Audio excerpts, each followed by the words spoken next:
Hoy escuché a mucha gente discutir sobre si el coronavirus era real o no, o si el cubrebocas hacía alguna diferencia o no, y muchas cosas así que me reventaron los huevos. Entonces vamos a distraernos, porque yo sé que ustedes se la están pasando igual que yo. Y tenía ganas de hablar de asesinos y sectas y hippies y mota. Y no hay mejor personaje que junte todo eso como Charles Manson.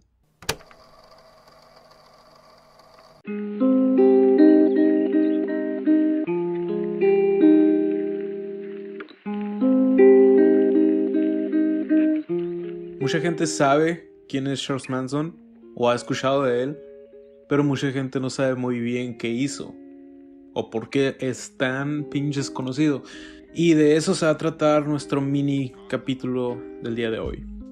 Carlitos Manson nació en 1934 en Cincinnati y pues venía, como era de suponerse, de una familia más rota que mi autoestima.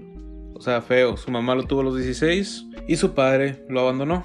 Algunos años después, la madre de Charles Manson conocería a Eugene Manson, que de ahí pues sacaría evidentemente el infame apellido.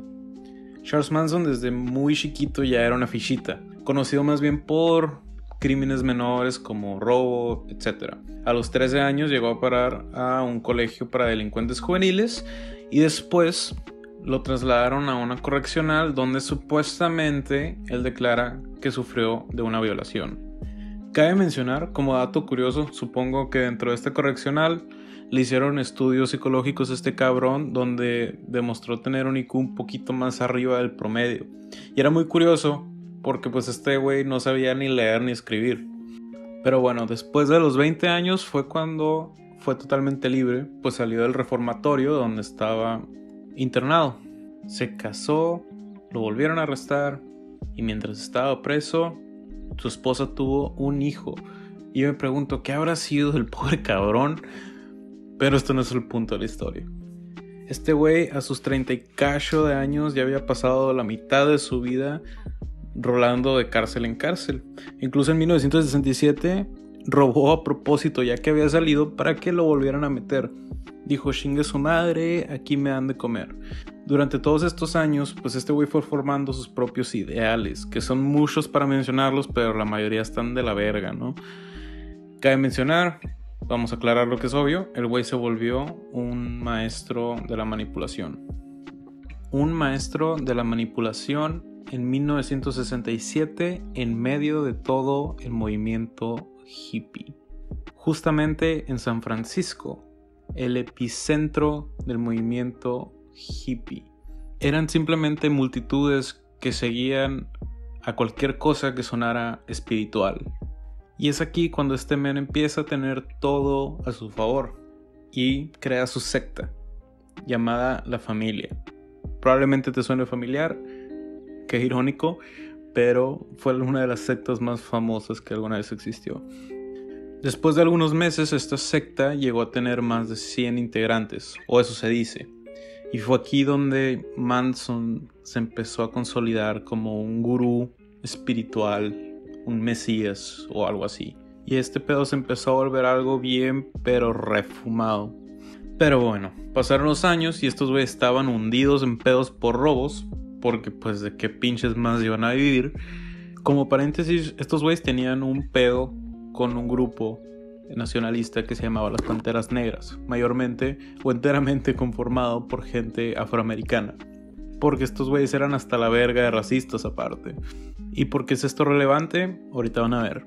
En uno de sus tantos robos se metieron a una casa y mataron a la persona que vivía en esa casa. Con la sangre de la persona que mataron pusieron Political Piggy en las paredes, junto con la insignia de las Panteras Negras. Esto fue con el propósito de adjudicarles el asesinato, cosa que no les resultó, pues después arrestaron al culpable del asesinato, que era uno de los miembros de la secta, ya que pues el muy pendejo andaba manejando el carro de la persona que asesinaron. Y tú dirás, qué estúpido, y pues sí, qué estúpido.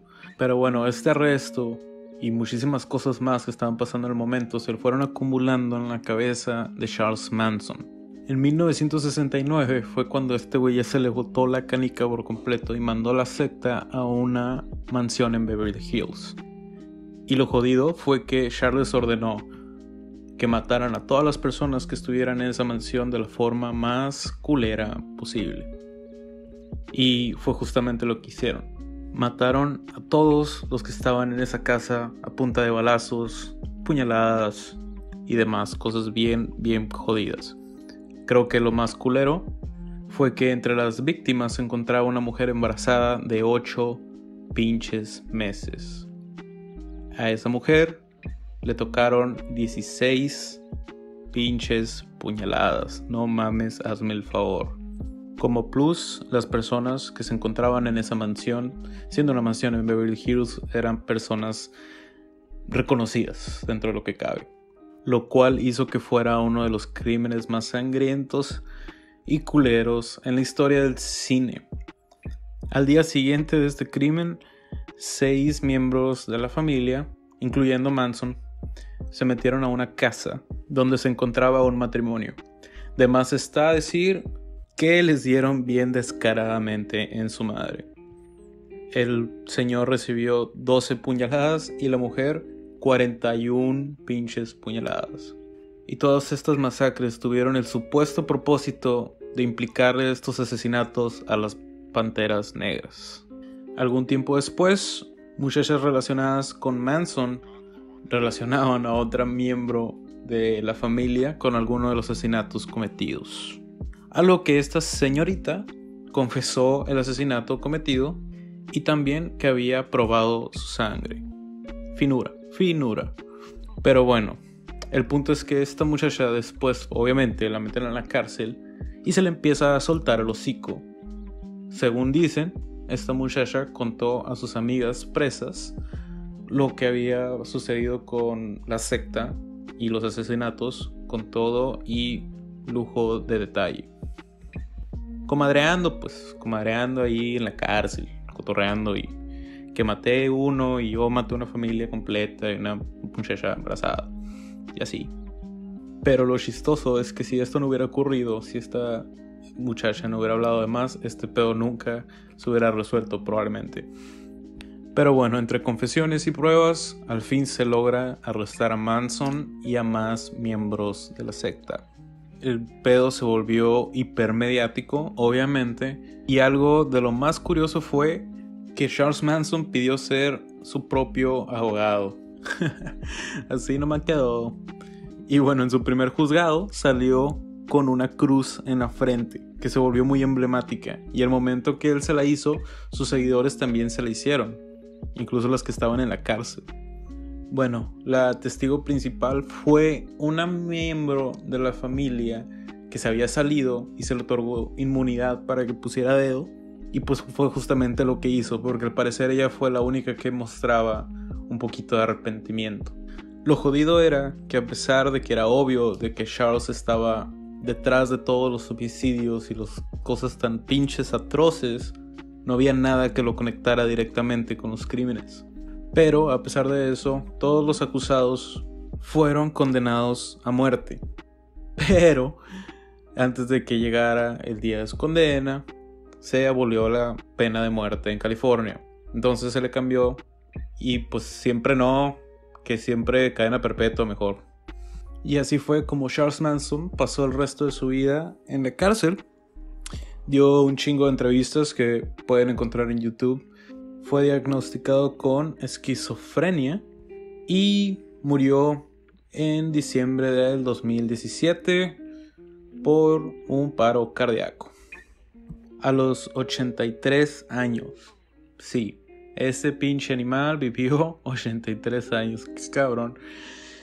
Ay, pero bueno, espero les haya gustado el mini capítulo del día de hoy. Cuídense.